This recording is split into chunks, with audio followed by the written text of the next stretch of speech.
Hey everyone, welcome back to the channel. Let's talk about Bollywood के सबसे बड़े, सबसे शातिर और सबसे हैंडसम शिकारी अक्षय कुमार। आज भले ही वो सुबह 4 बजे उठने वाले, कसरत करने वाले और हर 3 महीने में एक देशभक्ति फिल्म देने वाले संस्कारी फैमिली मैन बन चुके हैं, लेकिन 90s के दौर में उनका स्वैग बिल्कुल अलग था। उस टाइम में अक्षय कुमार का लव कैलेंडर इतना खतरनाक और पैक था कि एक फिल्म खत्म नहीं होती थी और दूसरी एक्ट्रेस उनके प्यार की गिरफ्त में आ चुकी होती थी। अक्षय कुमार का एक सिंपल रूल था, एक को संभालो, दूसरे को लाइन मारो। वो एक के साथ सीरियस रिलेशनशिप और शादी के वादे कर रहे होते थे और उसी ड्यूरिंग चुपके से अपनी अगली फिल्म की को स्टार के साथ नया चैप्टर शुरू कर देते थे। जब पहली वाली को भनक लगती तब तक उसका पत्ता कट चुका होता था और खिलाड़ी कुमार नई हसीना के साथ मीडिया के सामने पोज दे रहे होते थे। तो अपनी सीट की पेटी बांध लीजिए, क्योंकि हम ओपन करने जा रहे हैं बॉलीवुड के असली खिलाड़ी की वो अलमारी जिसमें बंद है टूटे हुए दिल, सीक्रेट सगाइयां और शादी के बाद के वो सनसनीखेज अफेयर्स जिन्हें जानकर आपके होश उड़ जाएंगे।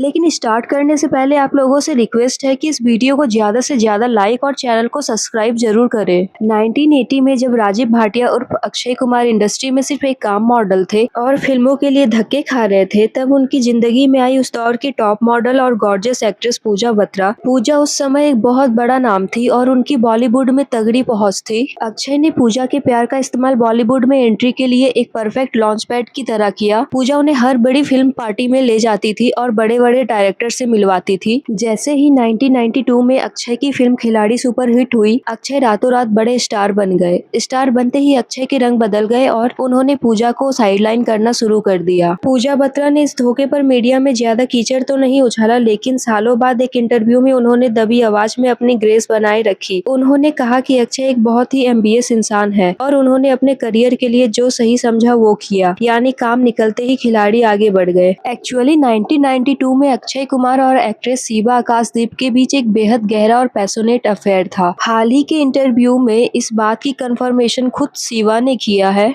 इन दोनों की यह अमर प्रेम कहानी ईयर्स 1992 में आई फिल्म मिस्टर बॉन्ड के सेट पर शुरू हुई थी। उस टाइम अक्षय का पूजा बत्रा के साथ पूरी तरह पैचअप या ब्रेकअप भी नहीं हुआ था, लेकिन फिल्म के सेट पर सीबा को देखते ही अक्षय का दिल डोल गया। दोनों के बीच फिटनेस और फैमिली इंटरेक्शंस के कारण यह रिश्ता काफी गहरा हो गया था। दोनों जिम में साथ वक्त बिताते, फैमिली के बहाने एक दूसरे के करीब आते और सेट पर इनके रोमांस की चर्चा आग की तरह फैल गई थी। लेकिन अक्षय का तो उसूल था, नया साल नई हसीना। जैसे ही मिस्टर बॉन्ड का बॉक्स ऑफिस सफर खत्म हुआ और अक्षय को अगली बड़ी फिल्म मिलने लगी, उन्होंने सीवा से भी धीरे धीरे पल्ला झाड़ लिया। सीवा ने हाल ही में इस पर बात करते हुए माना कि वो रिश्ता बहुत खूबसूरत था, लेकिन अक्षय के उड़ते हुए पंख को बांधना किसी के बस की बात नहीं थी। 90s बॉलीवुड की सबसे चर्चित लव स्टोरी में अगर किसी जोड़ी का नाम लिया जाता है तो उसमें अक्षय कुमार और आयशा जुल्का भी शामिल है। दोनों की लव स्टोरी की शुरुआत हुई थी 1992 की ब्लॉकबस्टर फिल्म खिलाड़ी के सेट से। फिल्म ने बॉक्स ऑफिस पर जबरदस्त सफलता हासिल की और उनकी ऑन स्क्रीन केमिस्ट्री को ऑडियंस ने खूब पसंद किया। लेकिन जल्द ही जल्द यह केमिस्ट्री सिर्फ फिल्मों तक सीमित नहीं रही। खबर आने लगी कि दोनों रियल लाइफ में भी एक दूसरे को डेट कर रहे हैं। इसके बाद दोनों ने दिल की बाजी और वक्त हमारा है जैसे फिल्मों में भी साथ काम किया। हर नई फिल्म के साथ उनके अफेयर्स की चर्चा और तेज होती चली गई। उस दौर में लगभग हर फिल्म, मैगजीन और गॉसिप कॉलम में उनकी लव स्टोरी सुर्खियां बनने लगी थी। लेकिन हर फेरी टेल रोमांस की तरह इस रिश्ते में भी धीरे धीरे मुश्किलें आने लगी। रिपोर्ट्स के मुताबिक आयशा जुल्का अक्षय कुमार को लेकर काफी पॉसेसिव हो गई थी। वो चाहती थी कि अक्षय सिर्फ उन्हीं के हो, लेकिन अक्षय को यह बात बिल्कुल पसंद नहीं आती थी। उन्हें अपने पर्सनल फ्रीडम और इंडिपेंडेंट लाइफस्टाइल ज्यादा पसंद था और यहीं से इस रिश्ते में क्रैक्स आने शुरू हो गए। इंडस्ट्री में चर्चा तो यह भी थी कि जब अक्षय और आयशा अपने पीक रिलेशनशिप में थे, तब भी अक्षय का नाम बॉलीवुड की दूसरी बड़ी एक्ट्रेस के साथ जुड़ने लगा था। कहा जाता था कि वो आयशा से कहते थे कि you are the only one, लेकिन दूसरी तरफ उनकी अगली फिल्म की न्यू हीरोइंस के साथ बढ़ती नजदीकियों की खबर भी लगातार सामने आते रहती थी। धीरे धीरे ट्रस्ट इशू बढ़ने लगे और आखिरकार दोनों के रिश्ते का अंत हो गया। कहा जाता है कि अक्षय ने अचानक आयशा से दूरी बना ली, जिससे आयशा का दिल बुरी तरह टूट गया। सबसे इंटरेस्टिंग बात यह रही कि ब्रेकअप के बाद आयशा ने कभी मीडिया में कोई पब्लिक ड्रामा नहीं किया। सालों बाद दिए गए इंटरव्यू में आयशा ने अक्षय कुमार को very professional, hard working and charming person बताया, लेकिन साथ ही उन्होंने यह भी कहा कि उनकी नजर में अक्षय ऐसे इंसान थे जो लॉन्ग टर्म रिलेशनशिप में टिक कर रहने वालों में से नहीं थे। उनके अकॉर्डिंग वह किसी एक लड़की के साथ ज्यादा समय तक नहीं रह पाते थे। और वेरी क्विकली गेट बोर्ड हो जाते थे। अब आता है अक्षय कुमार की लाइफ का सबसे बड़ा कंट्रोवर्शियल चैप्टर, जिसने पूरे देश को हिलाकर रख दिया था। 90s के दशक में अक्षय कुमार और रवीना टंडन की जोड़ी सिर्फ पर्दे पर सुपरहिट नहीं थी, बल्कि वो उस दौर के सबसे हॉट और क्रेजी रियल लाइफ जोड़ी बन गई थी। दोनों एक दूसरे के प्यार में इस कदर अंधे थे कि उन्होंने दिल्ली की एक मंदिर में सीक्रेटली सगाई भी कर ली थी। रवीना तो अक्षय के प्यार में इतनी पागल थी कि उन्होंने फिल्में तक साइन करना बंद कर दिया था। रवीना ने खुद बताया कि अक्षय ने उनसे वादा किया था कि वो उनसे शादी तभी करेंगे जब वो अपना एक्टिंग करियर छोड़ देगी। अक्षय चाहते थे कि उनकी वाइफ शादी के बाद हाउसवाइफ बनकर रहे और रवीना इसके लिए तैयार भी हो गई थी। 1996 में आई फिल्म खिलाड़ियों के खिलाड़ी। इस फिल्म में अक्षय के अपोजिट रवीना टंडन के साथ एवरग्रीन ब्यूटी रेखा भी थी और फिल्म की शूटिंग के ड्यूरिंग रेखा का दिल अपने से 13 साल छोटे अक्षय कुमार पर आ गया। काम करते करते अक्षय भी रेखा को पसंद करने लगे थे। बात सिर्फ फिल्मों तक सीमित नहीं रही। रेखा खुद अपने घर से अक्षय कुमार के लिए सेट पर खाना बनाकर लाया करती थी और दोनों एक साथ बहुत ज्यादा वक्त बिताने लगे थे। अब एक तरफ अक्षय रवीना को डेट कर रहे थे और दूसरी तरफ रेखा से उनकी नजदीकियां लगातार बढ़ रही थी। जब ये बात रवीना टंडन तक पहुंची तो उनका गुस्सा 7वें आसमान पर था। रवीना को ये बढ़ती नजदीकियां बिल्कुल रास नहीं आ रही थी और रिपोर्टर्स की माने तो उन्होंने रेखा को अक्षय से दूर रहने तक की चेतावनी दे डाली थी। इस धोखे और लव ट्रायंगल के बाद अक्षय और रवीना का रिश्ता हमेशा के लिए खत्म हो गया। ब्रेकअप के बाद रवीना ने जो इंटरव्यू दिए वो आज भी बॉलीवुड हिस्ट्री के सबसे विस्फोटक और बेबाक इंटरव्यू माने जाते हैं। रवीना ने गुस्से में एक इंटरव्यू में कहा था, लॉयल्टी जैसी चीज का अक्षय की डिक्शनरी में कोई वजूद ही नहीं है। वो तो हर दूसरी खूबसूरत लड़की को प्रपोज कर देते हैं। वो बहुत ही आसानी से किसी से भी सगाई कर सकते हैं। And once when we broke up, yeah, okay.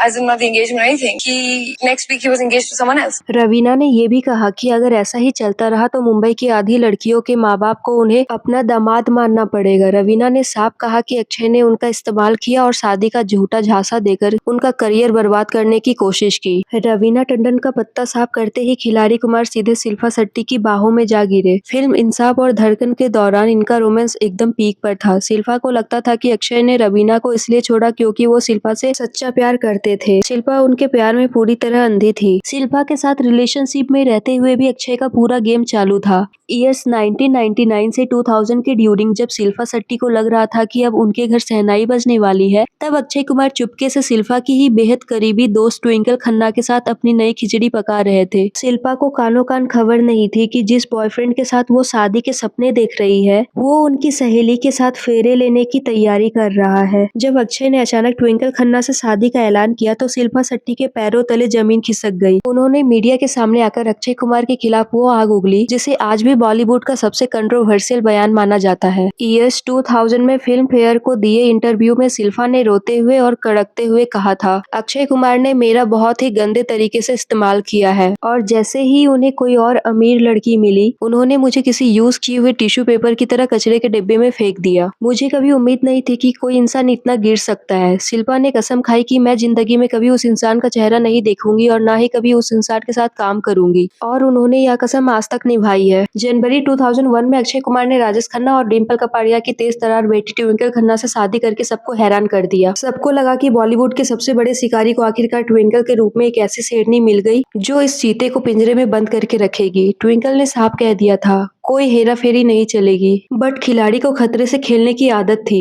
वो इतनी आसानी से कहां सुधरने वाले थे। शादी के लगभग 2 साल बीते थे कि ईयर्स 2003 में अक्षय कुमार के अपोजिट एंट्री हुई एक बेहद हॉट, जवान और नई नवेली मिस वर्ल्ड की जिनका नाम था प्रियंका चोपड़ा। फिल्म थी अंदाज। बड़े पर्दे पर अक्षय कुमार और प्रियंका चोपड़ा की केमिस्ट्री इतनी ज्यादा नेचुरल और सिजलिंग थी कि देखने वालों के पसीने छूट गए। इसके बाद उन्होंने मुझसे शादी करोगी और ऐतराज जैसी फिल्मों में काम किया। र्यूमर्स नहीं बल्कि यह उस वक्त का सबसे बड़ा सच माना जाता था कि अक्षय कुमार शादीशुदा होने और एक बच्चे के पिता होने के बावजूद प्रियंका चोपड़ा के प्यार में पूरी तरह दीवाने हो चुके थे। दोनों सेट्स पर वैनिटी वैन में घंटों बंद रहते, आउटडोर शूटिंग पर लेट नाइट डेट्स पर जाते और प्रियंका के लिए अक्षय अपनी बीवी तक को भूलने लगे थे। जब यह गॉसिप ट्विंकल खन्ना के कानों तक पहुंची तो खन्ना परिवार का पारा 7वें आसमान पर पहुंच गया था। 2005 में आई film Waqt the race against the time की शूटिंग के ड्यूरिंग वो हुआ जो किसी ड्रामा फिल्म में भी नहीं होता। कहा जाता है कि ट्विंकल गुस्से में में आग बबूला होकर सीधे फिल्म के सेट पर पहुंच गई थी, जहां अक्षय और प्रियंका रोमांस सीन की शूट कर रहे थे। वहां ट्विंकल और प्रियंका के बीच जबरदस्त बहस हुई और ट्विंकल ने अक्षय को सरेआम थप्पड़ तक जड़ दिया था। ट्विंकल ने अपना बैग पैक किया, बेटे को लिया और अक्षय के सामने अंतिम चेतावनी रख दी, या तो आज के बाद प्रियंका चोपड़ा का चेहरा देखना और उसके साथ फिल्में करना बंद करो, या फिर मुझे हमेशा के लिए तलाक दे दो। अक्षय कुमार को समझ आ गया कि अगर अब उन्होंने कदम पीछे नहीं खींचे तो उनका करोड़ों का करियर, उनका घर और उनकी इज्जत सब मिट्टी में मिल जाएगी। उन्होंने तुरंत प्रियंका से 100 फुट की दूरी बना ली और फिल्म वक्त के बाद कभी उनके साथ कोई फिल्म साइन नहीं किया। सालों बाद जब आपकी अदालत में रजत शर्मा ने अक्षय को घेरा और पूछा कि क्या ट्विंकल ने प्रियंका के साथ काम करने पर बैन लगाया है, तो अक्षय ने बहुत ही डरे हुए और भीगी बिल्ली बनते हुए कहा, अरे ऐसा कुछ नहीं है, प्रियंका बहुत अच्छी एक्ट्रेस है, मैंने उनके साथ बहुत काम किया है, अगर आगे कोई अच्छी स्क्रिप्ट मिलेगी तो जरूर काम करूंगा, बस हमारी स्क्रिप्ट मैच नहीं हो रही है। हालांकि पूरी दुनिया जानती थी कि असली स्क्रिप्ट तो ट्विंकल ने लिखी थी। प्रियंका चोपड़ा भी कोई आम लड़की नहीं थी। जब उसने एक इंटरव्यू में अक्षय के साथ दोबारा काम ना करने